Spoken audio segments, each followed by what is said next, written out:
The technical briefing where President Cyril Ramaphosa as well as his Botswana counterpart Mokgweetsi Masisi has just taken place, has just concluded at the Mamatlakala municipality chambers.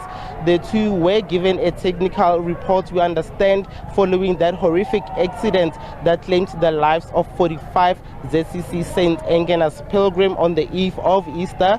The two met with other delegates, including members of the foreign ministry from Botswana, high-ranking officials as well from the ZCC St Engenas Church, as well as the Premier of Limpopo, the Minister of Transport, Chikunga. They were all present in that meeting. As you can see behind me, I'm going to ask and step out of shot. I'm going to ask my colleague Mohali just to show our viewers what exactly is happening. As you can see, there are crowds here at the Mamatlakala municipal chambers that are quite excited to see President Cyril Ramaphosa visit the area. They are now singing as well as ululating, of course, in excitement.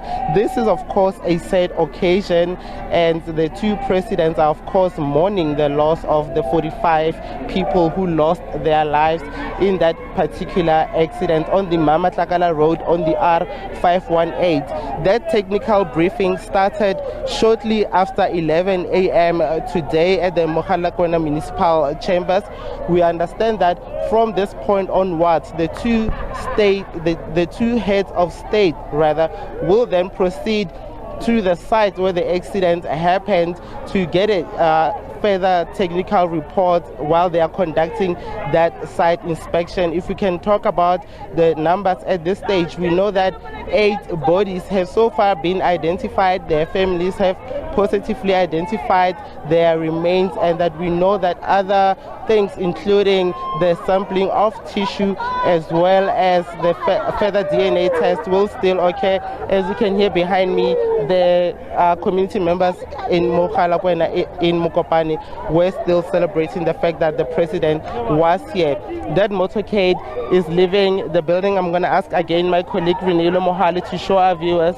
The motorcade is now leaving and backing towards the direction of the Mamatlakala bridge, which is about 55 kilometers from where we are between the town of Merken as well as Mokopane. We know that when they arrive at that particular bridge, they will then be briefed further. Earlier on, my colleague Pimani Baloi explained to our viewers what was exactly happening on site, that some vehicles are still using the bridge, that it has not been closed off. However, there are still indications that there was a horrific accident which occurred about 2 weeks ago, saying that they were able to spot some of the marks of the bus before it fell down, before it plummeted down that ravine about 50 meters down at the Mamatlakala bridge. The president will then get a briefing along with his counterpart from Botswana, Mr. Mokgweetsi Masisi. Earlier on, we saw the delegation arrive here at this council chambers. Of course, this is symbolic. It involves the two nations, and all the participants within that meeting certainly indeed gave President Ramaphosa as well as Mr. Mokgweetsi Masisi a briefing. They will still get a further report when they arrive at the Mamatlakala bridge from the experts who are also part of this meeting. Katlego, Nyoni, SABC News in Mokopane.